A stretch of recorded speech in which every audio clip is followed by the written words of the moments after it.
Hello, welcome once again to Pale Blooms and Beyond. Thank you for joining us today. If you do like the programming you see here and the artists and musicians that I visit with, please be sure and hit the like button below and also subscribe to the channel. Trevor Williams is an English bass guitarist, vocalist, and songwriter known mostly for his work with the British art rock band Audience. The band had an original run from 1969 to 1972, and then again from 2004 to 2013. During the first period, Audience played many live shows and recorded 4 albums. Post-Audience, Trevor played sessions in support of various artists and also became a member of the Nashville Teens and Jonathan Kelly's Outside. Mr. Williams retired from music in 1975 to devote his time to animal welfare and founded the Fox Project, a wildlife charity. But Trevor couldn't stay away from music for long. In 2004, he reformed Audience with co-founders Howard Werth and Keith Gemmell, and the band would play live and tour up until 2013. From 2009 to 2023, my guest played in the band Blue Pulse, recorded an album, and even backed vintage UK rock star Terry Dene. Well, welcome, Trevor. Thank you for being here. Thanks for taking time out to visit with us. Go back to the beginning, if you will, and where were you born? Where was I born? Yes. Where was I born? Right. Okay. I thought it was a rude question as when I was. Don't say under a rock. Don't go there. I was born in Hereford on the Welsh border, England-Welsh border. I was a rural kid, brought up in rural area, and liked my own company.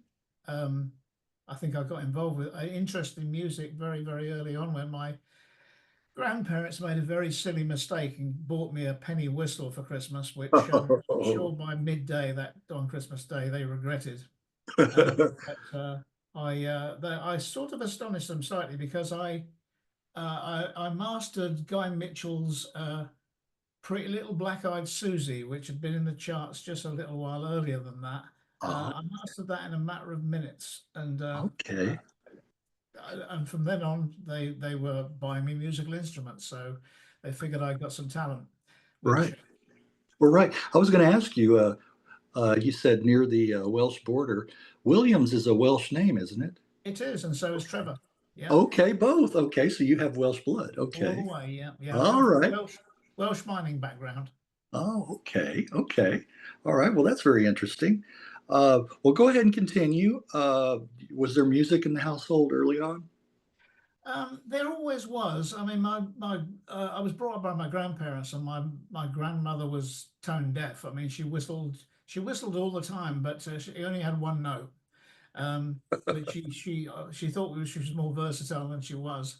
My grandfather was more interested in kind of the likes of Kathleen Ferrier and various operatic or neo-operatic kind of artists. Quite eclectic though. I mean, they sort of introduced me to things like Glenn Miller. And I always remember that Glenn Miller was the first time I actually took music apart and listened to the various parts of the orchestra and understood what was going on and understood harmonies. So I owe Glenn a bit for that. But yeah, there was no pop music as such. I mean, it was the era of crooners really, and I don't think they liked those very much. So I didn't get too much of that either. But yeah, bit pre-rock and roll anyway. Where did the musical gene originate? Well, I guess it came from the penny whistle, and then I got onto a recorder. Then I decided I would like to have a guitar, but my grandmother said, "This is just a silly craze that people are going through. Guitars will not last. You're going to have an accordion." Yes. Which was something that I really didn't want. Okay. But anyway, I took it on and I went to music school, night school, learned a fair bit, most of which I forgot, but it did give me a bit of a grounding in sort of understanding again harmony and such like. So there was something I got from it, but I didn't actually get into the formal thing very well. I can read music, but very, very slowly. Okay. Anyway, finally, I sort of formed a band, a skiffle band. Uh, it wasn't very good at all. It was, in fact, it was really rather poor, very, very poor.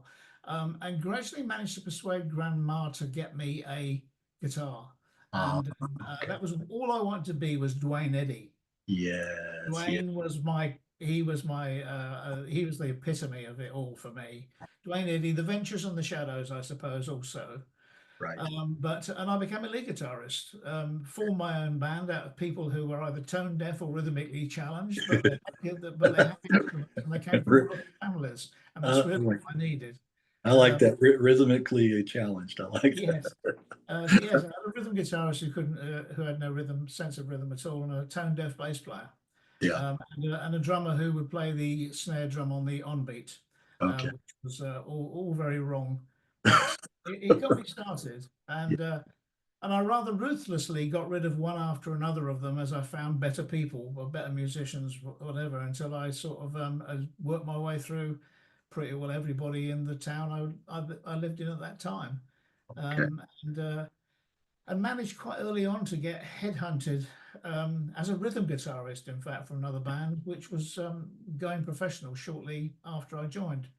Okay. And and I struck lucky again when the bass player decided he couldn't take life on the road. It was too hectic for him, and he got a little bit ill, and he left all very, very suddenly, and nobody knew what to do. But I said, I think I can play bass.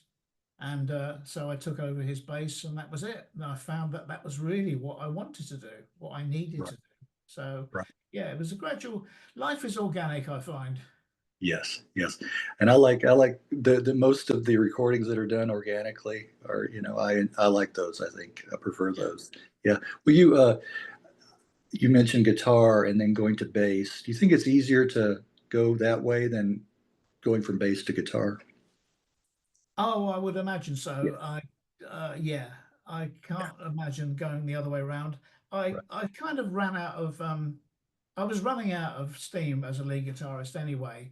I could do the Dwayne thing, Yeah. but then I was starting to hear the likes of Jeff Beck. In fact, Uh, Jeff Beck's band, a band called the Tridents, who are an amateur band, um, supported my band one night, is and that right? we were all looking at him and going, "What is he playing?" Yeah. Yeah, it was just not real, really. Yeah. Even at that stage, he was well ahead of everybody, and I just thought I can't do that kind of stuff. That's really not that's beyond me, really. So let's go and hide at the back and play bass. Yeah, he was. He was a real innovator on Oh the wow, guitar. yeah, I mean, just went different directions with it, yeah. that others had never done. Another one I hear a lot was Chet Atkins. Were you a Chet Atkins Yeah, aficionado? I loved his stuff. Yeah, never got near him, but I loved his stuff. Yeah. Right, those early guitarists.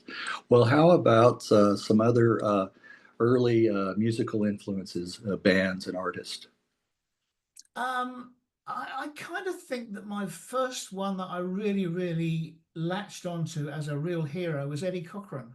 Ah, okay. I just adored Eddie Cochran's sound, and he had this rhythm thing going on, summertime blues, and come on everybody, which I hadn't heard before, and he really took me apart.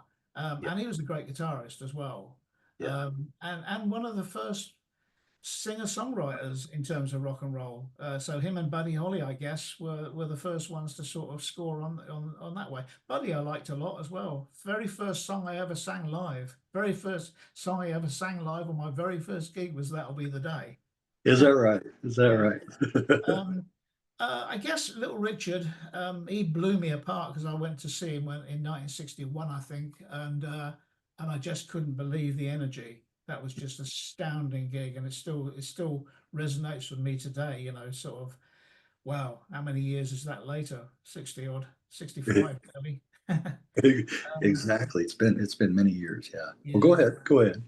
Yeah, I suppose guitarist wise, well, as I say, Dwayne Eddy. Another one that put me in a position of doubting that I would ever be any good was James Burton with Ricky Nelson. Oh, right, right. You know, he was bending notes and in the background, Yes. almost kind of It's, no, not necessarily on the solo, but just behind in the background. How is he doing that? You know, it's this is impossible. And of yeah. course, back then we didn't understand that there was this trick of putting the a second string on the third string. I think it was. I can't remember. I never did do it because I moved to bass. And he was doing stuff that I just couldn't believe. Um, Roy Buchanan, another one. Oh, Again, you right, know, right, just right. astounding guitarist. And I was hearing these people and thinking, there's stuff going on that I can't get close to. I was listening to other musicians as well. I mean, right away from rock and roll, I was a Dave Brubeck quartet fan from the start, and those four musicians still Mm, remain amongst my favorite on their instruments, and I mm, still mm. can't get enough of listening to them. Booker T and the MGs, another quartet that have got just again the four ideal musicians Yes, that you know made that perfect sound that nobody else could do. Um, I suppose I started to listen to other musicians, um, partly because in my first band I had to, because the musicians were also rubbish, and the only reason they were there is because they owned instruments.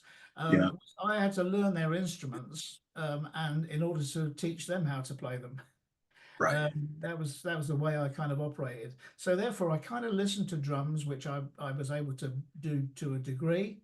I listened to bass. I listened to everything that was going on in there, and understood it. Made myself understand it. So I kind of um, I wasn't just sticking to one instrument in a way. I was thinking about them all, which right, ultimately served me well, I think, as a bass player. right. How they all kind of work together. Yeah, Yes, yeah. exactly. Well, speaking of bands, what was the very first band that you were in besides the skiffle? Besides the skiffle, well, I went through my very first own band. Mhm. After the skiffle bands were called the Cyclone, sorry, the Slipstreams, the Firebrands, various bands like that. The first band I went professional with was called Lee Paris and the Soundsmen, Ah, which was a very much a kind of we played a lot of USAF bases around England, and which was a quite a circuit back then, and it kept you working. And in fact, they kept it working in terms of slavery because most of the gigs, most of the bases would have you playing for 4 hours a night with 15 minutes on every hour. And sometimes we would do residencies, and on a Sunday you'd play 8 hours with 15 minutes off every. So it oh, taught you a lot.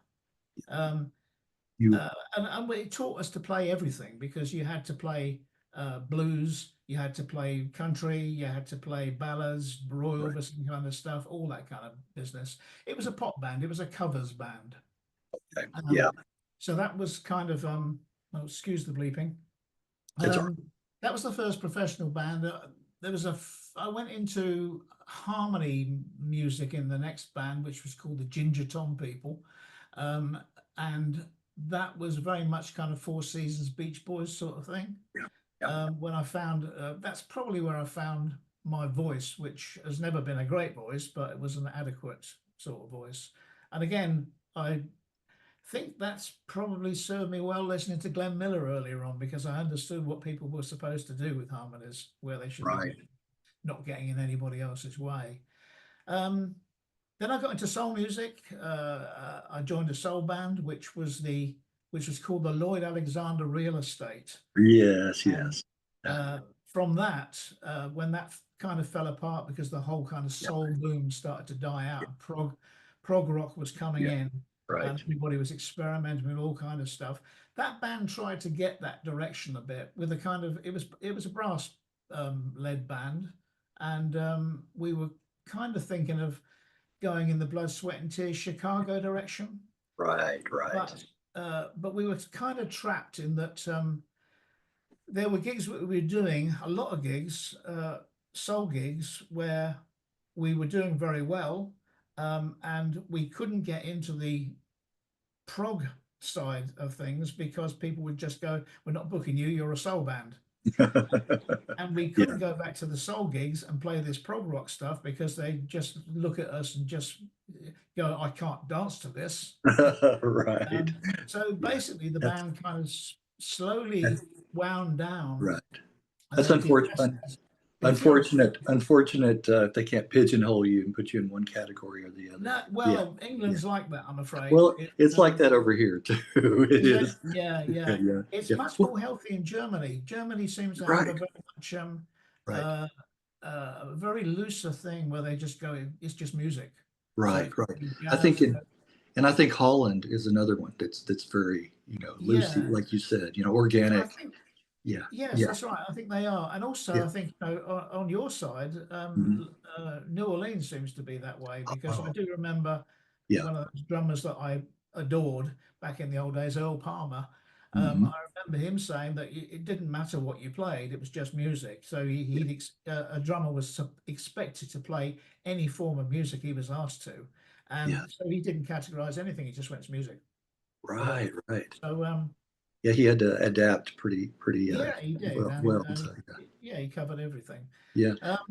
Yeah, Well, I the suppose. I wanted to mention real quick. Lloyd Alexander Real Estate included you, Howard, and Keith, and Yeah, Tony Richardson were in that. Yeah. John Richardson. Yeah, he Oh, was the. John Yeah, Richardson. he was. Yeah, he didn't come with us. We when we got to that band winding down, Howard had this idea of a group led by acoustic gut strung guitar, and he'd found this one on the market which nobody had before, which could be amplified without howling. Oh, And because Keith was already beginning to experiment with various sounds, wah wah and fuzz and echo and all sorts of stuff with the Lloyd Alexander band, um, Howard had this idea of why don't we go and form a band doing our own stuff? We'd already been writing stuff anyway. I'd been writing long before Lloyd Alexander, and Howard got involved with me writing stuff with Lloyd Alexander. So we just took that on. And we didn't have a drummer. We thought we would just try it first as a trio, and it worked quite well until we realised that there were things we did need well, at least a percussionist for. And then we went back to a drummer that we'd auditioned way back that hadn't got the job, and just remembered him and thought, that's the man. And that was Tony Connor. Tony Connor. Yeah. He was just perfect. Yes. He had a jazz sensibility.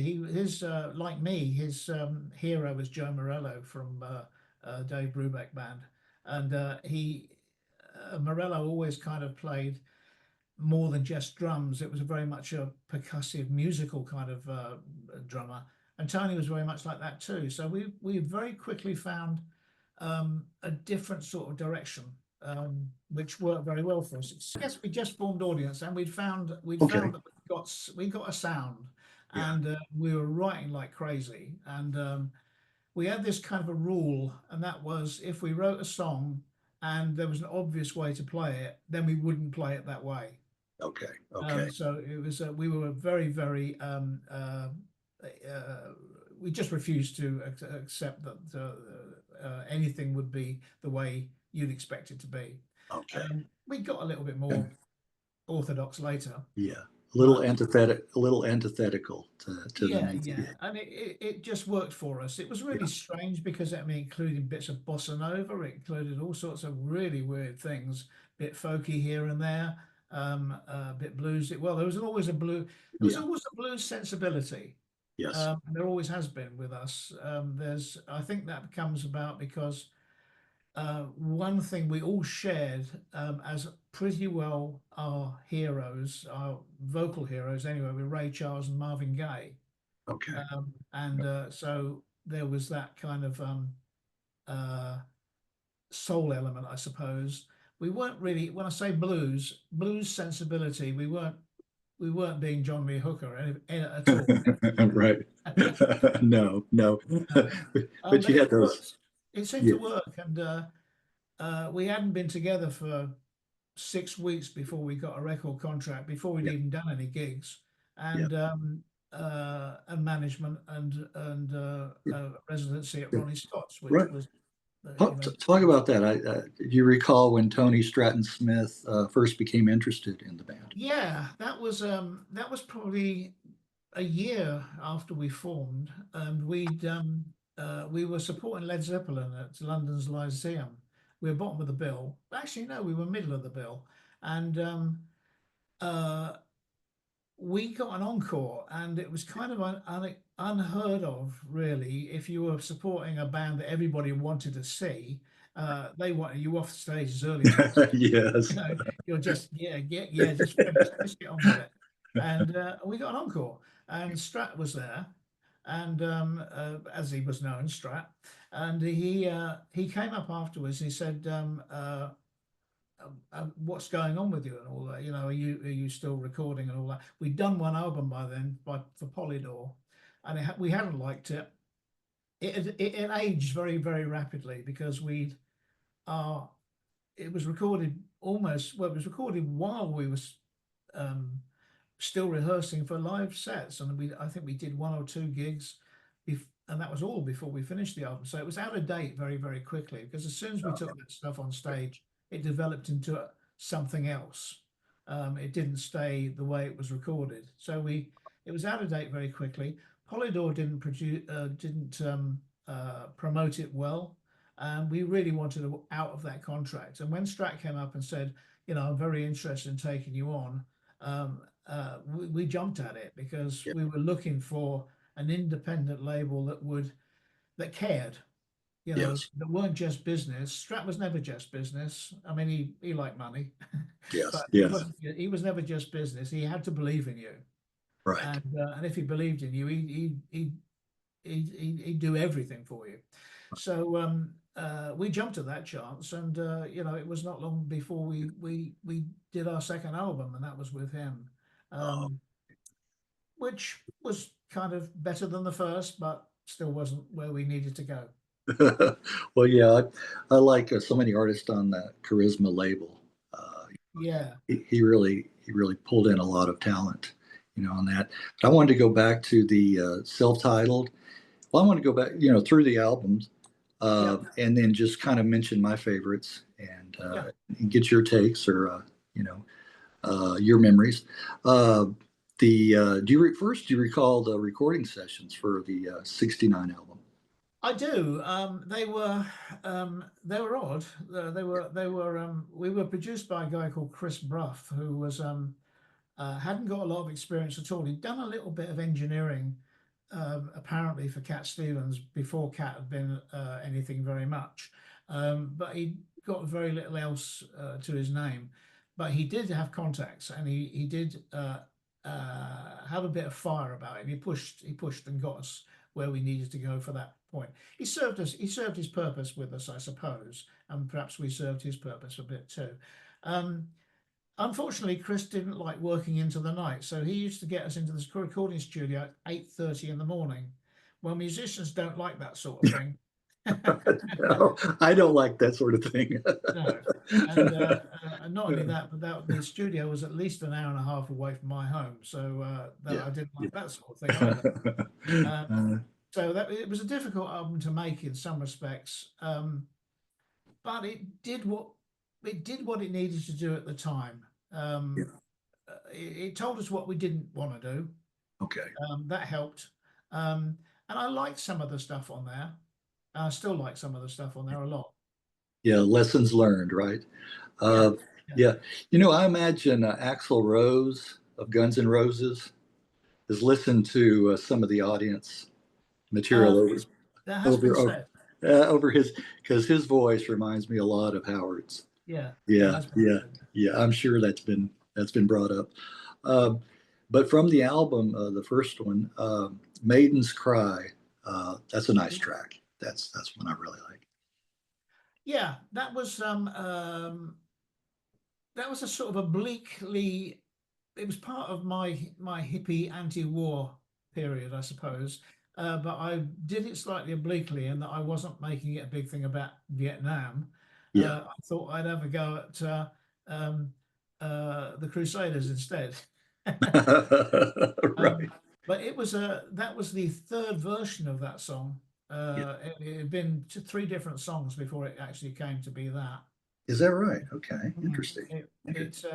it was a song we wanted to hang on to. We liked the song, but we didn't like the content of the. I never got the lyrics right. Twice I got them wrong. Okay. Finally got them kind of right. Okay. What kind of right is okay. Uh, well, and then House on the Hill, a longer version would appear on the album House on the Hill. Yeah. Yeah. Yeah. That's well that track is our signature tune, I suppose, because it finished the shows forever, Yeah. from start to finish.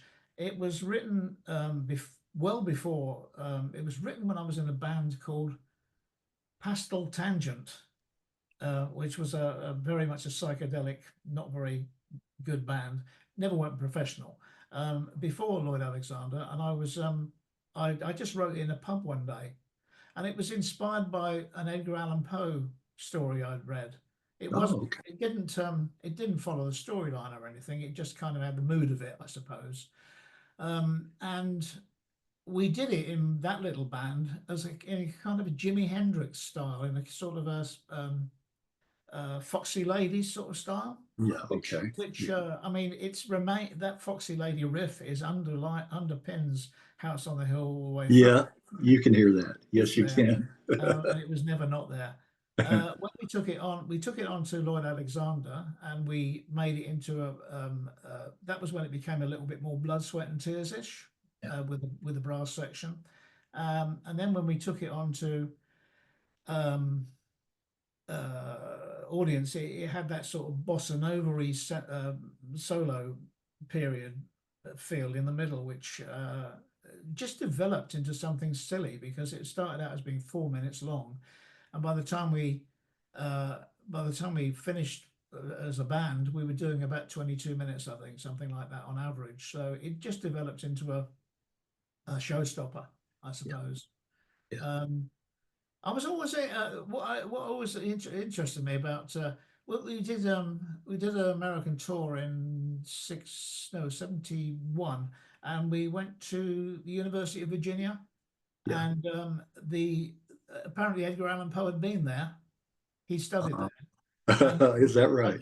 I didn't know until afterwards, and I just thought, wow, that's really good.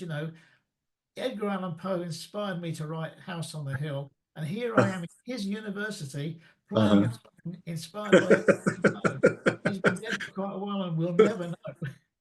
Um, moving on to Friends, Friends, Friend. I do like this album. I Yeah, do like this one. it's Trevor Um, Williams, yes. Nothing You Do is one of my favorites. right? Yeah, Nothing You Do. That was two songs, um, uh, two different songs, which Howard pulled together and put the same words over two different tunes, basically. So that it sounds like almost you sort of don't notice it becomes two tunes, but it is two Yeah. tunes. Yeah. Um, it was it was a bit in it was a bit contrived, I have to say, because we had lots of bits. Um, Howard had Keith had a little clarinet piece which he wanted to do, which was sort of inspired by I think Duke Ellington's Indian Love Call, Oh, and it's not anything like it, but it was sort of inspired by it. And we had this shuffle with a flute solo that we used to play as a part of an instrumental when we first started, and we hung on to it, and we put all these bits in together, and it became Nothing You Do, and somehow or other it, although the bits didn't have much to do with one another, it seemed to all connect all the way through, and we were quite pleased with it in the end. And even when we got back together years later, we played that one again, um, and uh, and I found it worked. It still worked. it still Um, works. Yeah. yeah, it's basically it's just a little love song. Nothing special about it really lyrically. Yeah. Yeah. It does work though. It does. Yeah, yeah. Well, another track off of the album, Belladonna, Moonshine. Oh, yeah.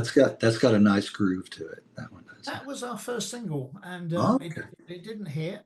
We thought it might, and we did TV very early on with that, and we were very lucky to get an early TV break at all. But we really thought that one was gonna break. It's kind of lyrically, it's a sort of a style that Howard once described of the way I write, which was kind of like he always said, I wrote little cartoons, little stories which Yeah. stood on their own, and you didn't know where it had come from, and you didn't know where it was going necessarily, but it was a little sort of mini 4 verse story. And I've always liked doing that. I was never very keen on doing sort of just love songs and stuff for the sake of it. I like the idea of doing, uh, yeah, I suppose cartoons, Yeah. little tales that went past you very, very quickly, but gave you pictures. Really, I Right. suppose that's the idea of it. And Belladonna Moonshine, this drunken banjo player who died because he'd been drunk so much, but became a success because he'd been drunk so much, just appealed to me. Yeah. And yeah, I've kind of always liked it. We didn't. I've always thought we could done a better job on it, but it was early on, and we didn't get a lot of time to work on it. Really, it never went like we recorded it before it went on stage. When it Okay. went on stage, it became something different, and I always wished we'd waited to Okay. record it. Oh, I got you. Okay. Well, I think your songwriting style was very, apropos to the band, and I think it worked well, Yeah, with the band style, yeah. Well, Howard was the music writer more so than me, yeah. and I was the lyric writer more so than him, and we gelled quite well. I mean, basically, sometimes he just sang me over and over again a phrase that had come to his mind, Yeah. and then I just go away and write something based around that phrase, and come back with it. Not always exactly what he'd expected it to be, but um, yeah, I've always needed a bit of inspiration. I needed somebody to say, "This is kind of what I want," but here's 4 words, and 4 words will start me going. Right. Right. Nice how you guys worked well together like that. Well, Yeah, here's one from the album. Maybe one of my favorites is one of my favorites from the band. It brings a tear. yeah. That I think is one of our best songs. Yes, Uh, I have to not agree. necessarily not necessarily from a live perspective because it's not overly dynamic or anything like that, but I've always liked it. It's again, it's a picture, just sort of taking you back to when you were a kid, and uh, that those sort of bittersweet memories of your favorite toy and all that kind of thing. Right. And now you're older and times are tough, and it would be nice to sort of go back then. Well, it's just basically that's what it's about, I suppose. It sort of worked well. It did work well. Uh, it was out of character for us in a way. It didn't fit most of the things we did at that time, but I think we really liked it, Yeah. and we It's. stuck with it. I think it's a standout track. It really Mm, is. Uh, yeah, I agree with you there. Um, 1971's House on the Hill. This is the only audience album that I have. I have a copy on CD. right. Um, I Had a Dream. Yeah, I had a dream. That was one that again. That's there you go. There's Howard's 4 words. He just had this tune idea. He had a rough tune, and he just had those words which he just finished. Blah blah blah blah blah blah. I had a dream, and that was all. So I went away and came up with that the lyric for that one. Um, um, yeah, I mean that's a love song from a different perspective sometimes than some, I suppose. Um, I don't know what to say about it really. It's again, it's a very concise, uh, doesn't go anywhere special, just pretty little song, I suppose, really. I'm pleased with it. Well, that's good. The other band members, were they happy with it too? Yeah, Yeah. yeah, They were. It fitted in the live set as a sort of a relaxer when Yeah. everything else was hysterical before and after it. So yeah, it had its place. It was an easy one to do. Um, yeah, I think everything musically was perfect about it, really. I've always liked what Howard did on guitar through that as well. A lot of his work wasn't necessarily arpeggios, and that can be very boring at times. But not from his point of view, but I mean, in some acts, I think arpeggios all the time, up and down the key, up and down the scale, gets on Yeah. my nerves. Um, but Yeah. he had a different way of doing it, really. He always said that he played guitar like he listened to piano. Oh, He okay. actually he didn't pick, because he was a picker. He didn't pick like folk singers do with acoustic guitars at all. He says, I play it the way I play it while I'm thinking about piano in a way. Okay. And yeah, I like what he did on that. Yeah, that's nice. That's a unique way of looking at it. Yeah, I've never thought about it like that. Yeah, Oh, listening to piano. Yeah. Well, speaking of guitar, let's see if I pronounce it right. ravioli. Raviole. See, I put the accent on the A. Yeah, Nice, ravioli. nice instrumental. Great classical guitar work on that. Yeah. Yeah. Well, that one came indirectly out of something we were doing with Lloyd Alexander, which was, I can't remember which it was in. We did instrumental versions of Paint It Black, the Okay. Stones, and Uh, also of I Love My Dog by Cat Stevens. yes. Yes. And we had something of a raga thing going on in one of them, and I can't remember which one it was now. And that was where ravioli sort of started to happen. And it didn't become anything on its own until audience began. Um, it was, yeah, I mean, it was Howard's guitar feature. We turned it away from what it originally seemed to be, did very deliberately, trying to avoid the obvious, and sort of made it into this kind of a Cossack dance sort of feel, whatever, which we backed Yes. off of after a while, and we only went into that at the end. Um, Initially, it was probably there almost all the way through, um, and then there's this raga thing that he does in the middle. It's again, it was something of a stage showstopper. It was Howard's feature. We all went off the side of the stage and just let him get on with that Yeah. one. I can hear that and see that too. Yeah. Yeah. Yeah, good track. Um, Worked very well, particularly in the studio, because we hadn't ever really thought about it in orchestral terms, but we got a great arranger in that had worked with Nick Drake.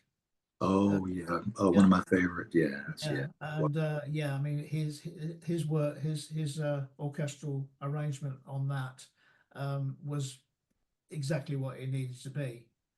So we were really very pleased with that. Right. So Right. yeah, a good Yeah. track. Yes. And Yeah, then one. ravioli. The reason for ravioli is we didn't Uh, really have a name. We uh, didn't quite know whether it was Indian or it was Spanish. So we okay. had ravi for the Yeah. Indian Yeah. and ole for the Spanish one. Oh, put them together. Yeah, Okay. There we go. I like to hear origins too, like that were there. Ravi Ole. yeah, There we go. Uh, and then one last track from that album, Indian Summer. yeah. I guess it's the flute in that one that reminds me a little of early Jethro Tull, but also a little King Crimson-y in there too. Yeah. Yeah, I don't think we were thinking of any of that Yeah. when we put it together. Again, it came about through two different guitar riffs that Howard was messing around with. Um, we I have to say I never really liked it very much. Okay. It was the only song I ever remember that we wrote very deliberately to have a hit with, Oh, which okay. I gather it was in the US charts, in the lower reaches of the US charts for about 3 or 4 weeks. We didn't know that at the time, but it had been. Didn't make it in UK. Made it in a few other countries. Australia, I think it did well. Um, I didn't.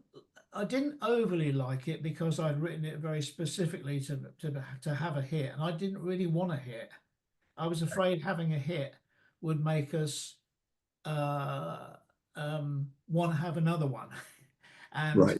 And there's a danger of falling into this trap of not being very creative if you start following a formula.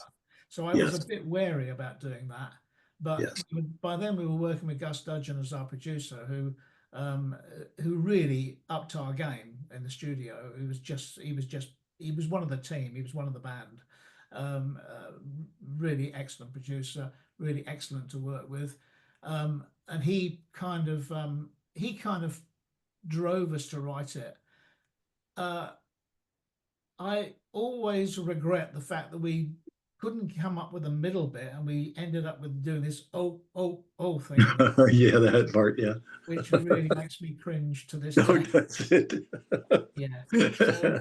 So mixed feelings about Indian Summer. Okay.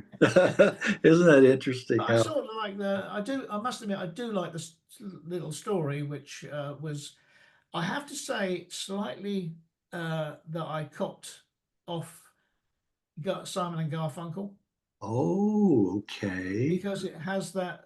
Do you remember Old Friends off Bookends? Yes, yes, yes. Yeah, it's Okay. kind of got the Old Friends thing, sat Oh, on a park bench, oh, Bookends, okay, okay. and I'm gonna go after this. I'm gonna go back and listen to that. Yeah, and see if that's a I hear lovely. it. It's a lovely track. I've always loved it. Oh, But yes, it's yeah, that's where the Bookends title came from. It sat on Old Friends, sat on a park bench like Bookends, yes, and yes. and that was underneath my story. Okay. So That was bubbling under there. yeah, Yes, yes. Well, in reading a previous interview, I see where you toured with label mates Jackson Heights. yeah, Another one of my favorite bands that aren't mentioned very much at all. Really didn't get the recognition I think that they deserved. Ex-Nice members Lee Jackson, Brian Davison, and I actually prefer their material over the Nice. I really do. I mean Keith Emerson. Don't get me wrong. I mean he's a master, at the keyboards and the synth and all that. But I think it was just a little too quirky for me. yeah, I like the melodies that yeah, Jackson Heights, that they did. yeah. Yeah. Well, Lee did his best to hold the band together, but he had a hard job. I mean, it seemed Yeah. to me we played with them, we toured with them a lot, and almost every tour he got almost a new band. It Okay. never really, it never really sat right. Right. I think the best lineup he ever had, if you're familiar with the lineups, was with Charlie Harcourt, Okay. and Right. Roger McHugh Okay. doing both on guitar, and John Woods on drums. That was the best lineup they ever had. That really worked.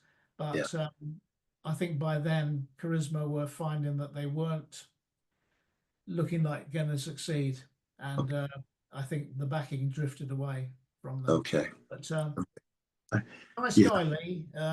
I used to enjoy touring with them. Yeah. There's a few tracks of theirs I just wanted to throw in there for what it's worth. Maureen, Spaghetti Sunshine. I don't know if you remember these I or can't remember the titles, okay. honestly. There was one other one, Oh You Beauty, that sounds a lot like Elton John. A whole All lot like. right. I mean, it would be a good song for him to do. Ah, It's just vocals and piano, and the yeah. vocals really, really reminiscent of Elton John. Yeah, yeah, on that one. Anyway, that's Yeah, enough. yeah. No, they were good. They were good friends. Yeah, that's enough. Jackson Heights. Well, speaking of playing live, the band did perform tons of shows, lots of shows. Any special anecdotes of playing live? Oh, I sup well, uh, That you can share. That you. yeah. Well, I do remember Genesis when they before they broke, they were supporting us quite a bit, and we were playing in Brighton on one occasion, and I got really rather drunk, and they were very serious about what they did, whereas we weren't sometimes. I mean, we'd lark around a bit on stage. we didn't take ourselves as seriously as perhaps we ought to have done, and maybe we'd have been more successful if we had taken ourselves more seriously. Genesis at the time were taking themselves very seriously, and I got really rather drunk, stripped down to my underwear, and put a very long, tall ashtray that I'd found in this theatre on my head, and walked along the back of the stage with this really strange rolling gait, not realizing that the ashtray was full of old cigarette ends, which were covering Phil Collins, who was then on drums. Okay, yes.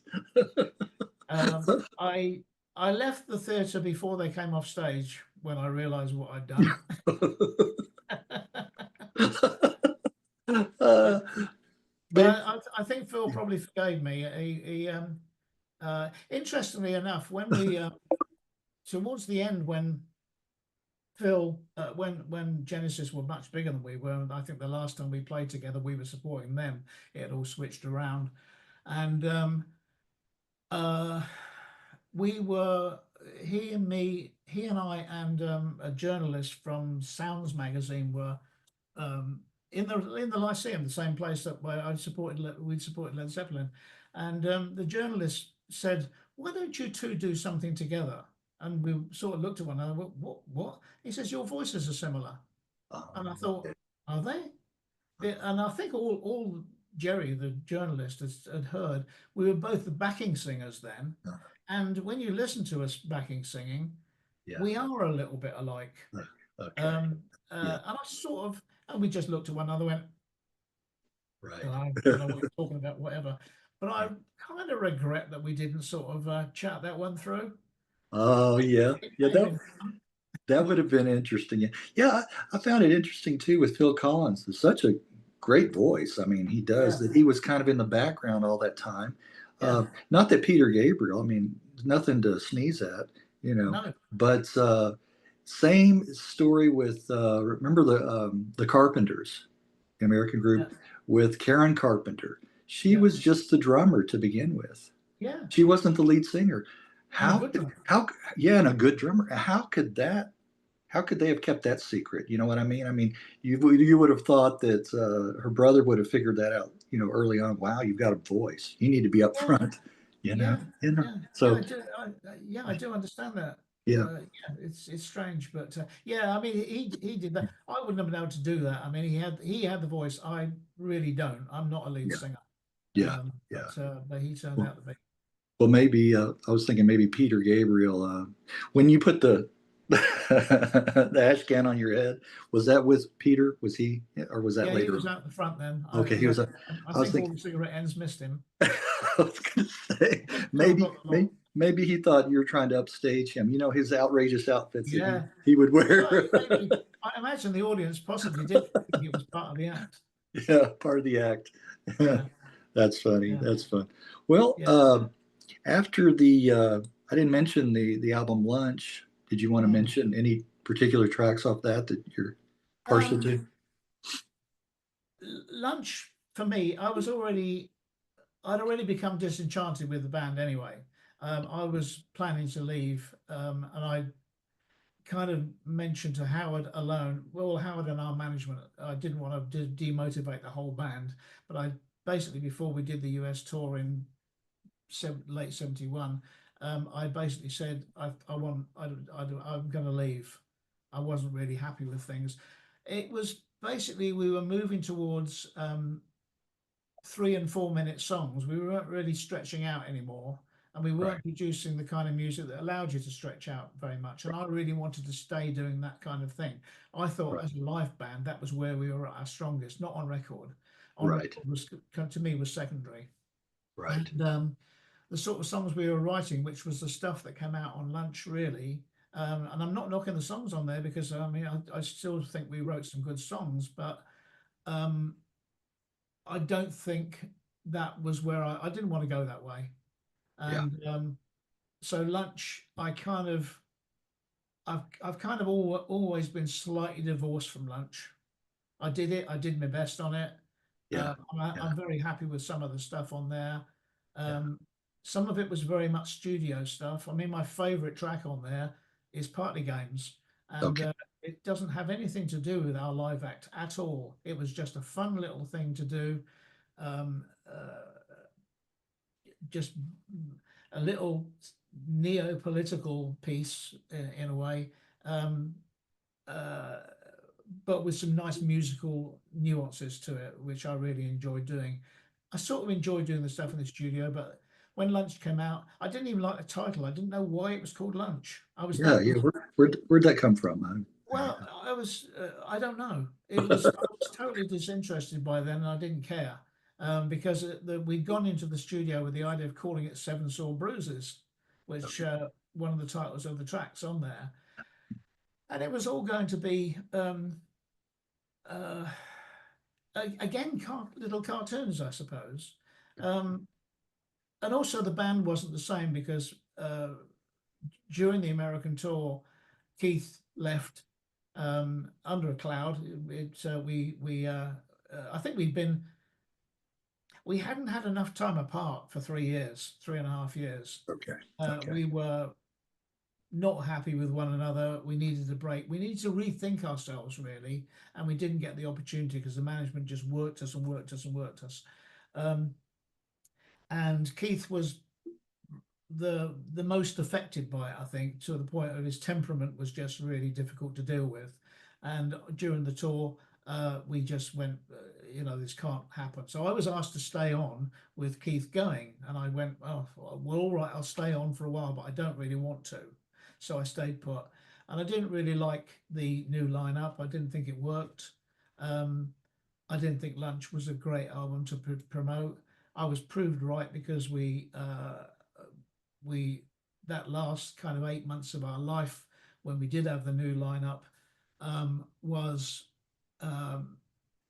we were not as well received by any means, and I think Right. that's largely through Keith because Keith was a great showman and he a great sax player as well, and we couldn't replace him. We replaced him with two people, and two people couldn't replace him. So it wasn't a particularly happy time really, but some good stuff on there. I mean, because we brought in Jim Price and Bobby Keys on brass on there, that was very useful. That was a recommendation from Carly Simon, who Oh, is that right? yeah, which was a good because we hadn't got a clue. We didn't know who we were going to bring in, and they weren't going to stay with us. They were shortly going to be doing a Stones tour, I think, whatever. But the stuff they put on, I think 4 tracks on the album was really good. I have to say it was really good. But for me, it wasn't the old audience, so it Yeah. didn't make me want to stay any more than it had before. I think I'd done my time in there really. Right. Right. Exactly. Yeah. Well, how did you come to join the Nashville Teens? That was that was a recommendation from Annie Haslam of Renaissance. Oh, yeah. Yeah. She phoned up and said because Renaissance came from the Nashville Teens. Right. Their original lineup was ex-Nashville Teens people, and there was this contact between the two all the way through. And she phoned up and says they need a bass player. Do you want to sort of do it? Because she knew I wasn't doing very much. I was just doing a few sessions, and along I went. And uh, it wasn't really my cup of tea. It was rock and roll. It was going back a bit. It wasn't really very challenging or anything, but it was quite good fun. I like the people. I like the guys, and they were working a fair bit. So I had a wallet full of money again. Well, Right. half Yeah. anyway. Right. Well, yeah, you So yeah, can't and I turn mean, that. what we were I was trying really to get them to come up to date a bit because they were very much in the '60s still, Mhm. and uh, and they were an uncool name really at the Yeah. time, Yeah. and I thought they could be better than that if they just Yeah. kind of thought themselves through a little bit, maybe going down the Doobie Brothers route, the Steely Dan route, even they were Yeah. capable of it, but they never really they were true to their roots really, and they stayed true to their roots, and they're still playing. Yeah. And I mean, bearing in mind they're called the Teens. Yeah. Ray, the lead singer, is still there, and he's 83. Oh, okay. I was going to ask you that. Were there any original members when you joined? Yeah. Yeah, Ray Right. was well, the two lead singers, Ray and Art, were both there. Yeah. Or- And Art left shortly afterwards. I think he went off to manage to be the personal manager for Black Sabbath Yeah. and Yeah. ELO as well. So he found another career. Okay. Well, how long were you with the teens? Yeah. I was with him for about 9 months, I think, the first time. And I was looking around for other gigs. I wanted something else, and it seems like every audition I did, if I really wanted that job, I didn't get it. And if I didn't want it, I was offered it. Right. Is that funny how that works out? Yeah. So Right. it was yeah. I mean, there was one I really really wanted was Joan Armatrading. Oh, yes. She was just apart from being a really good musician, she was just lovely, Right. and I thought I really would like to be in this band, Right. but it was under the control of, oh God, I can't remember his name now. He played guitar for Elton John for a long time. He was the leader of the band, and he already Uh, had friends lined up that he kind of thought they were the people that should be in our band. So, however well I did at the audition, he'd already made his mind up, I think. oh, he had already made Uh, up. Laurie, somebody? No, it's not Laurie. Anyway, whoever it was. But it didn't kind of nothing kind of worked out until Dick Hextall Smith. Okay, Dick Hextall Smith. Yes, yes. Yeah, Colosseum, Graham Bond Right. experience, Right. all sorts of yeah, John Heisman's Colosseum, I think, was his prime thing. But he was the best. He's probably the best English sax blues player ever. Yes. He just was really really good player. And he phoned up and said that there was this gig going, bass playing gig with Jonathan Kelly, and along Uh, I went. And okay. I liked the band a lot, and it was led Yeah. by Chaz Jankel. Chaz Um, Jankel. Yeah. yeah, Right. and Chaz was just really choppy Yeah. guitarist Right. and really nice rhythms and I, stuff I like have that. to, I have to, I have to tell you that interesting. Doing these interviews, the connections that I find, and the more I do, the more connections. Right. Chaz Jankel. I just spoke with Johnny Turnbull. Are you Oh familiar yeah, with Johnny? Okay, yeah. Who played in Ian Dury's Blockheads yeah, and Post with the Blockheads, and yeah, then Chaz Jankel there. So oh, interesting. I yeah, start finding those connections. Yeah, doing this. yeah. Well, John Turnbull, I think, was also in Bell and Arc with Yes, Terry, Ellen Art. That's right. Yeah. which again we played with them a few times. Yeah, Chaz really attracted me in, and I thought, and Jonathan Kelly was writing really good songs, but Yeah. he kind of had this thing where he wanted to move away from this kind of Irish folky thing, which is where he was, Mhm. which was working for him. He had a good fan base and everything, but he was gravitating very much towards more of a sort of a Bill Withers kind of um, soft soul thing, Stuff sold. Yeah. Donny Hathaway, that sort of thing. Yeah. And I like that too because I suddenly found my inner soul again. Uh-huh. I Right.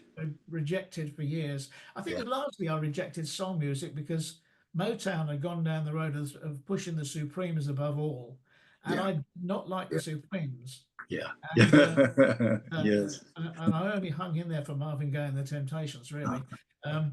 But I sort of lost soul because Motown lost seemed to me to lose soul. But it only kind of yeah. came back with Bill Withers, with Donny Hathaway, with Stevie Wonder, um, and Superstition and all that kind of thing. The Isley Brothers I loved as well, and Oh, uh, and suddenly I found soul again, and John had found soul, and Chaz was very much of a soul player as well. He was steeped in soul.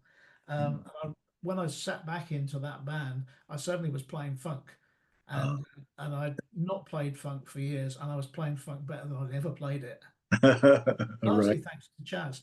Yeah. Unfortunately, Chaz didn't stay for long, and he moved over, and Snowy White came in, who Oh, and later on to Thin Lizzy and oh yeah. Pink Floyd.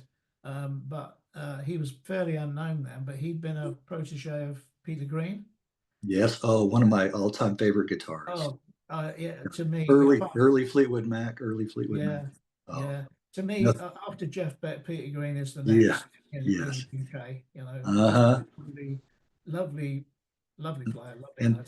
And and, Stevie played that way as well. And when he right. came in, it was different. It wasn't funky in the same way as much as that anymore, but it Yeah, sort of moved into a sort of slightly more bluesy thing.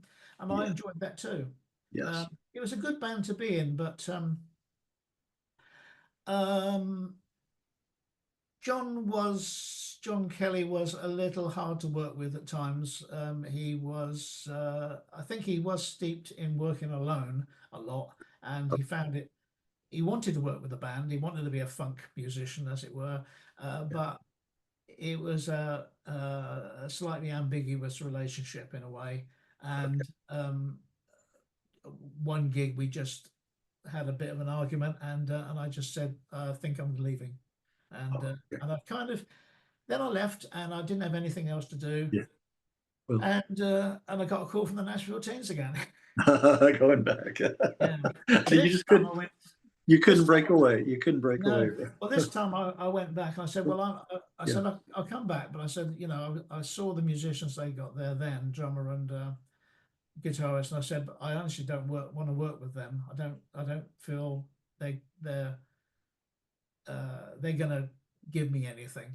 And I suggested that there's a friend of mine, Rob Hendry, who was with Renaissance at the time, or had been, and he'd left, and he was with Alan Price, the Alan Price Oh, set yeah. from the Animals. And I said to Rob, well, if you come and join it, I said I'll do it, and then we can maybe move this in a different direction. And we were trying to do that thing that I was saying about pushing them in the Steely Dan direction or something Uh-huh. like that. Yeah. It didn't work, It didn't. but we didn't half try. You We did try. really tried. Um, Yeah. but and it didn't work to the point where I was unable to, in the end, to go on stage without being inebriated in one form or another, and that wasn't a happy situation. And ultimately, I misbehaved and was asked to leave. And I wasn't unhappy because I think I'm done with the music business now. Okay. Well, Um, I wanted to go back about yeah, just mention about Jonathan Kelly. I guess I was into him before The Outside because I have a couple of solo albums, Twice Around the Houses yeah. and Wait Till They Change the Oh, Backdrop. it Yeah. was two best. Yes. And I love that material, singer-songwriter type Yeah, material. Sad he passed away in 2020, not yeah, what, five yeah, years ago. yeah, He's one of those I would have loved to have interviewed. Yes. yeah. Jonathan Kelly. So, He was a nice guy, and he was very talented. yeah, Um, yeah, there was several songs he wrote that I just yeah, think are absolute classics in their way that other yeah, people could have done more right. something else with after him, but Yeah. I've never heard Well, anybody cover his stuff. yeah. Another one, speaking of Irish musicians, are you familiar with David McWilliams? Oh, um, vaguely remember him, You, but do I you can't. remember Days of Pearly Spencer? That's right. Yes, Yeah, yeah, yes, yeah, one of the early phasing yes. tracks. And Yeah, the song in the video, he's like talking on the phone, so they do that thing with his voice. It yeah, sounds like he's on the phone. That's yeah. one of for me, that's one of my least favorites. Uh, if you get a chance, actually, I could after this interview, I can send you two or three songs, just wonderful. He was so underrated. Of course, he passed early too. I don't remember how old he was, Oh, but all right. he's gone. Great stuff. And again, if you listen to his voice, it doesn't sound like, and he sounds American. You don't hear any accent at all.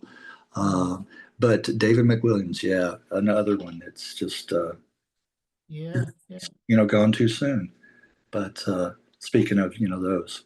Well, yeah. anyway, getting back up to where we were, you did retire from the music business since 1975. Yeah, to all intents and purposes, yes. And had you all, and then you became active in animal welfare.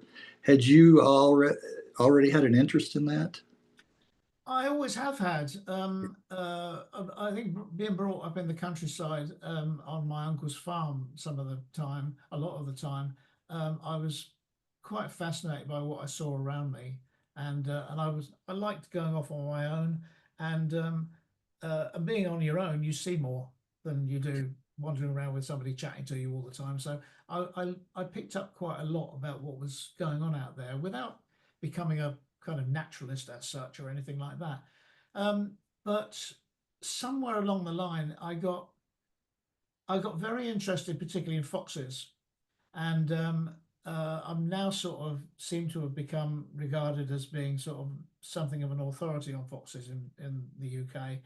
Um, and I don't quite know how I got there. um, the one of the guys that I suppose he's the leading scientist to do with foxes worldwide. He once said to me when I was saying that about sort of I don't know why I'm regarded as an expert and all that sort of stuff. And he said, well, he says the thing is, you know everything I know.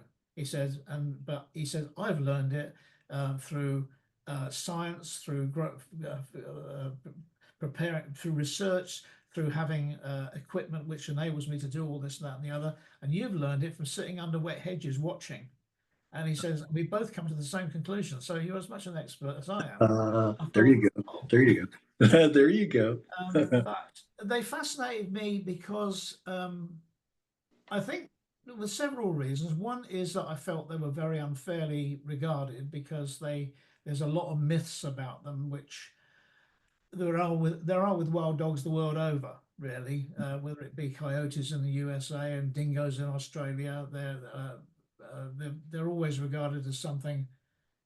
There's mixed feelings. There's this thing about we've we've domesticated dogs, but I think there's a sort of resentment about the ones we didn't domesticate. Yeah. I don't know Yes. because they Yeah. still behave exactly the same in their own way. Um, and I wanted to put those myths right, so that I wanted to learn more about them, so to be able to say to people, this is what a fox really is. But the way I got involved was I somehow was attracted to go badger watching. And badgers were kind of, they were almost kind of, nobody ever saw a live badger. They dead ones on the road, but then nobody saw a live one. And I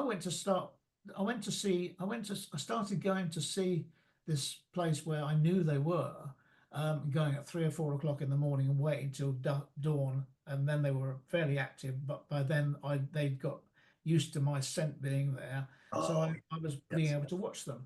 And while I was watching the badgers, many more foxes were coming through than badgers, and I was losing interest in the badgers. The badgers were headbangers; they were all the same. I couldn't tell one from the other. Yeah. They had no personality whatsoever.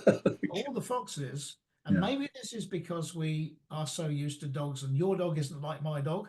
You know, Uh-huh. Yeah. his Yeah. dog is Yeah. different. Yeah. Maybe we recognize that in foxes because I was realizing that that fox was doing this, that fox was doing that, that fox dared not cross that one.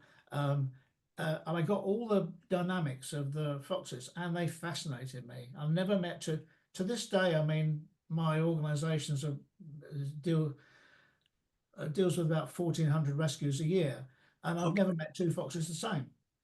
Oh, okay. Well, let me ask They you, let me go ahead. they fascinate me. Yeah. Let me ask you this. Did you have anything to do with the banning of fox hunting? Yeah, Okay. Okay. yeah. All right. Um, not in a direct sense, but I was part of the. There were a group of about 15 people from I think 3 different organisations, and I was one of those. So Okay. yeah, I was, but I wasn't one of the front runners. I was just always there. Yeah. Yeah. I'll just look that up before I asked you that. Oh, I ad libbed that one. 2004 was when it was yeah. officially banned. I would have thought it would have been years before that, but it shows you what I know. It's there were lots of attempts, but it never quite got there. Largely because we do still have a ruling class mafia in this country. Yes, and we're developing one over here right Yeah, now as as we as we yeah, speak. yeah. We won't go. We We won't go never had one. We never had one quite like Elon. we won't go on that political, slippery slope. But yeah, uh, what were the circumstances back to the music that led to the audience reuniting in 2004? Well, we kind of kept. The weird thing is, we kept on getting together in ones and twos. I worked with all three of them separately, and then on one occasion, a record company said, "Would you like to do a record again, a single?" And we got together. All four of us got together and did this uh, song, which was an old South African working man's song called Skokie Ann, which a few people have done over the years. But we had this kind of a um, I don't know what you call it really, a sort of like a ska sort of feel to it. It didn't really work out, but it brought us all back together with some resentments, but with some understanding that I think we all knew and have always known that all of us are better with the others than we are with any other musicians. There's that weird little thing that comes together. I think in a way it's a bit like perhaps Roger Daltrey and Pete Townsend, Yeah, yeah, Mick Jagger and Keith Richards.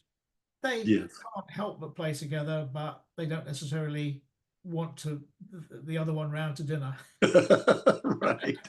Love as a love hate relationship. Yeah, Yeah. yeah. And anyway, this when it got to 2004, this guy came out of the woods and he said, "Are you still playing?" Not to me, it was to Keith actually, and Keith said, "Are we still playing?" "No, we split up in 1972." And he went, "Oh," he said, "Why?" He said, "Well, because bands do really." And he said, "Well," he says, "that's a shame." He says, "Because I could have got you all sorts of gigs." And Keith went, "Oh yeah, whatever." And then the guy started mentioning sums of money, and Keith went, "You're joking. Nobody's going to pay that to see us. We've been split up for 32 years. How? Yeah. What?" And he went, "No, no." He says, "I could get you that." And sure enough, he came in with all these gigs, short tours, about 6, 8 gigs at a time, or whatever. And we did two in Canada. We did some Yeah. European stuff, several short tours in Britain, and then made another album, a live album this A time. live one. Yeah. Um, and it was really, it really, really worked. We couldn't bring Tony back. Tony has been with Hot Chocolate since Yeah, yeah, 1974, yeah. churning out pop records and doing very well for himself. So he couldn't find the time to get back to us. So we found this other guy, John Fisher. It was just a superb drummer, and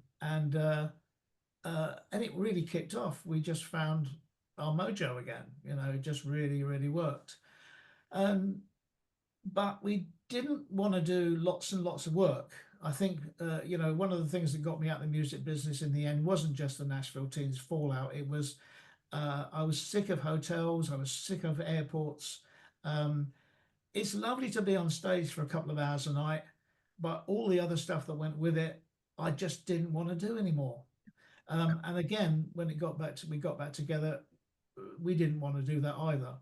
So we were sort of turning stuff down and saying, well, we'll do 8 gigs in a row, and let's just go away again. So we did it that way.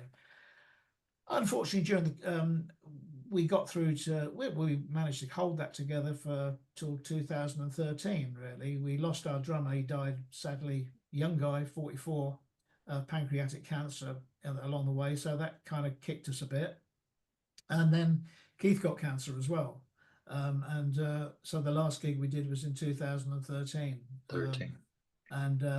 It was Keith was just amazing. It was almost like he knew that this was his swan song. It was the last gig he ever did, and he just played a blinder. So at least to me, we kind of went out on a high. I was going to say, right. So I was really pleased with that. But then it was Howard kind of wanted to sort of carry on, because there were still offers of gigs and tours and festivals and things. But it meant getting another drummer. We were using deputies for the last gigs after the drummer had died. And it kind of was good sometimes, but not others. But Howard had this idea, and it was mooted with using Van de Graaff generators, sax player, possibly their drummer as well, but another few other drummers were in the mix. But my words were, I don't want to do it because I don't want to be our own tribute band. Yeah, there you go. Yes, you don't want that.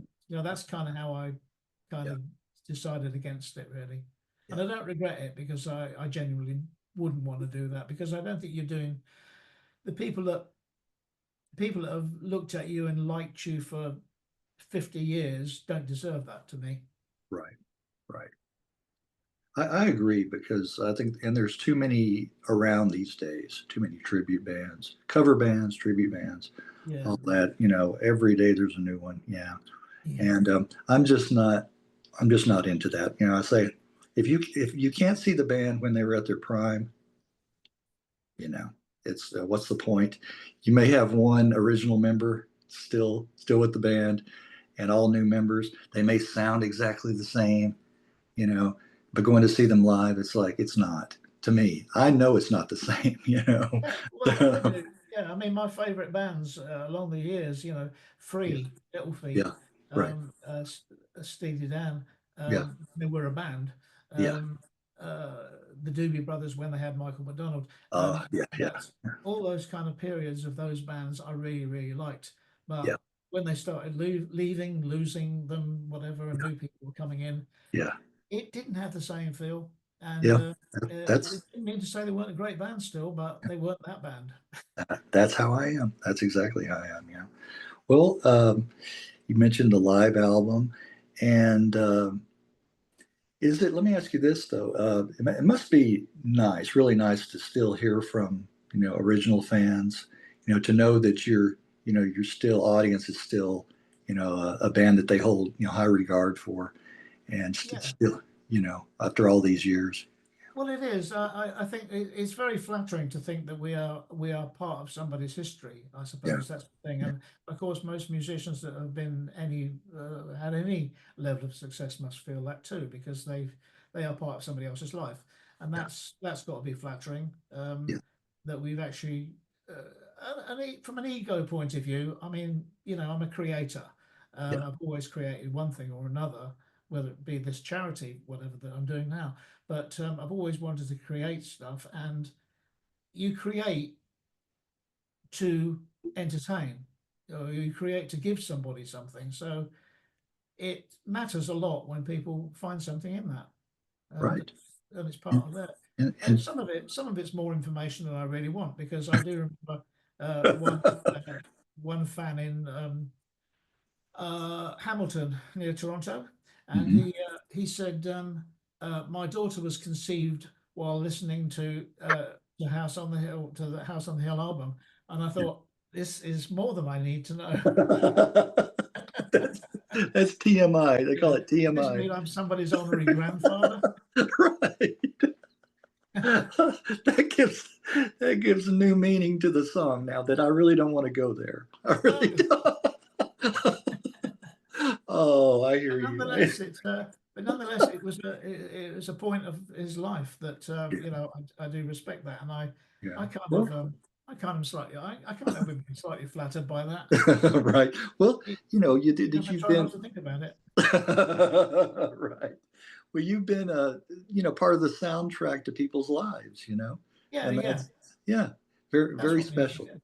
Yeah, To me, music is the highest art form. It really is, and I couldn't live without it. It's just, I mean, I found discovered and just been a musicologist or maven for so many years that mm, it's something during times like we're going through right now. I think it's so important that we have yeah, music. It's an yeah. escape maybe, but it's someplace to go to find that that Yeah, peace. Yeah, it's yes, whether it doesn't really matter what it is really, whether it's a comfort, whether it's a nostalgia thing, it doesn't yeah, really matter. It's what right. it is for you. If it's a chunk that, makes your life, enhances your life in any way, then it's got to Yeah. be good.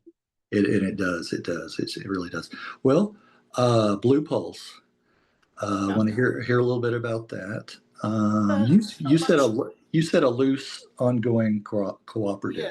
Yeah, it continues now. It's continuing without me now because I've got neuropathy in my Okay. hands following a spinal operation, which didn't go wrong, but they were always warning me, things may happen after that, whatever. It was necessary to do it. And I can't play bass anymore. So I still contribute lyrics when they want something. Um, but I don't know how many people have been through it. It's just a kind of a co-op that people uh, if they're around, they're in it. If they're not, they're not. whatever. They don't gig a lot. If there's 5 people, they might. If there's not 5 people, they probably won't. They produce a few albums now and again. We made an album in 2012, and by 2019 we had still not sold more than 50. Oh, is that right? So Okay. that's the sort of extent of success that you can expect from Blue Pulse. Because Okay. they've got one coming out again soon. I hope they'll score more than 50. But yeah. Hopefully. It's a thing. What can I say? It's a project for fun and therapy. Okay. It's not really. Nobody thinks it's going anywhere. Right. Not a money-making venture. Yeah. Not really. No. It's an escapism thing, really. And for me, it was quite good because I've always been driven to write, and these days I write more articles and things like that than songs. But Blue Pulse drew me back into writing again, and I really, really enjoyed it after a long time of not writing. That did me a lot of good. The unfortunate thing is at the time they didn't have a lead singer, and I became the lead singer, and I was never very satisfied with that because if I'm at my very best, I might be Gene Vincent, and Gene Vincent really wasn't very good. Right. Back when you mentioned Eddie Cochran, I was going to bring up Gene Vincent and said I prefer Eddie over Gene. Yeah. Gene was great. I saw him live a few times, and he was great, but he wasn't. He's not a classic. He's not amongst the big boys. Yeah. I agree. Nor am I. Yeah, I totally agree with you there. Well, talk about what you're up to these days. Well, it's really I've just finished writing an autobiography, which is designed to be partly true and partly lies, because I enjoy writing a mix of faction and faction. There you go, faction. Faction and fict. Which and not telling anybody which it is. So they really annoys a lot of people. I like it. But I've been pushed and pushed and pushed by people from all sides, from the music side, from the animal welfare side, to do that, and I've finally sort of done that. I kind of am thinking about maybe writing a novel of a kind, but I'm not sure about it yet. I'm not sure I'm capable of doing that. But I do enjoy writing. I have to put something up on Facebook every day, which is something silly, something daft, something nostalgic, something entertaining, something that struck me as quite interesting, whatever. And I just put that up, and that seems to have got itself a bit of a following for some peculiar reason, and that keeps my creative juices going in a way, because I like surprising them with something they haven't thought I'm likely to write about. Right. And some of the time I'm putting up stuff about audience and gigs and bands that I've known and things like that, which all kind of interest one aspect of those following or not. Other than that, I'm sort of semi-retired, except I'm not with the charity, in that I'm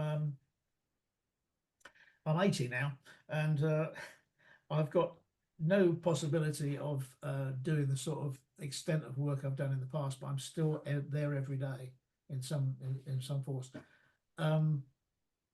It's sorry, my wife just came in. Hello. Well, she can make a cameo if she'd like to. This is Greg. If not, that's okay. Oh, sorry, Greg. Hello. Hi, Greg. This is Sue. Hi, Sue. Hi, Sue. How are you? Yes, busy. Yeah, I see you got your jacket on, so it's nippy outside. Yes. I've just come from the hospital, so we've had casualties in, and then I've come back here, and we've got 4 cubs coming in here. So. Oh, okay. So that's Sleep Tonight gone. Oh, okay. that'll be you won't get it. You won't get any. Hopefully not. Depends how old they are. Yeah. Oh, okay. Well, nice to meet you. Yes, and you too. Thank you. Yeah. So that never stops. Of course, now we're in spring. we will be bringing in something in the region of about 400 cubs, I suppose, raising them on the bottle and then getting them back to the wild at the end of summer. So Okay. so there's not much else I can do really until the. No, I would say you got your hands full, definitely. Yeah. I kind of am trying. I mean, you say, what am I doing now? I'm trying always to sort of pull away and pass everything down onto younger generation, whatever. To some degree, that's happened. There's a staff and lots of tens of volunteers, scores of volunteers. So it's kind of gone beyond me in a way, but the buggers just won't let me go. They keep coming back. Well, they still see some value in you, Yeah. I suppose it's good. It's good to have that. Well, and that's part of this. What I do with this channel, I like to think so. It's passing it down, Yeah. And to your kids, your grandchildren, friends, neighbors, that kind of thing. It's going to be there. It's going to be on. Yeah, it's valuable, very valuable. So that's part of what keeps me motivated, to do this too. Yeah. All right. Well, can you think of anything else you'd like to add in kind of coming to a close here? I think you've covered it pretty well, really. Okay. Well. Yeah. All right. Well, since you can't do it, I'll pat myself on the back since you can. Yeah. Yeah. No, you've done your homework. I try to. All right. Well, thank you, Trevor. And I'm glad I didn't do the research on the other Trevor or the other two Trevors. Yeah. Yeah. They did have it mixed up. I'll tell you this. The one that was, what was the band's name? The guitarist. Oh, Judas Jump. Yes. They did have one reference, that Judas Jump, but also Jonathan Kelly together. And I thought, that's weird. That's weird, But so they had it wrong. They had that part. They've got. I think I mentioned in a book. Oh dear, what's his name? Noel Redding. Noel Redding. Yeah. Some people think that Trevor Williams crops up in there because they were in a band together before Noel went to Hendrix. Yeah. And they were in a band, an amateur band or semi-pro. Okay. Yeah. And there was a situation where he bought a guitar off that Trevor Williams, and got confused along the line because at one point I lent my guitar to Noel, where his bass player hadn't got a bass. And somehow those two things have got mixed up. So they got mixed up. There's a fourth one. Because another one. I'm credited as playing violin on Sgt. Pepper. Is that right? Okay. That's a completely fourth Trevor Williams. Oh, well, I wouldn't be too loud about that. You can just kind of, go with that one if you want to. Yes, I did. Happy with that. Yes, I did. I played. That was me. Oh, that's funny. All right. Well, Trevor, it's been very enjoyable. You're very easy to talk to, and I enjoyed hearing your stories and recollections. So again, thank you for your time, and all the best. All the best to you.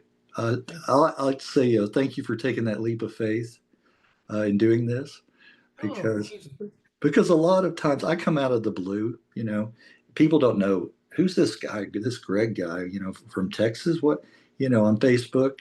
So, I can see a lot of people being like, I don't know about this. Can I trust somebody like this?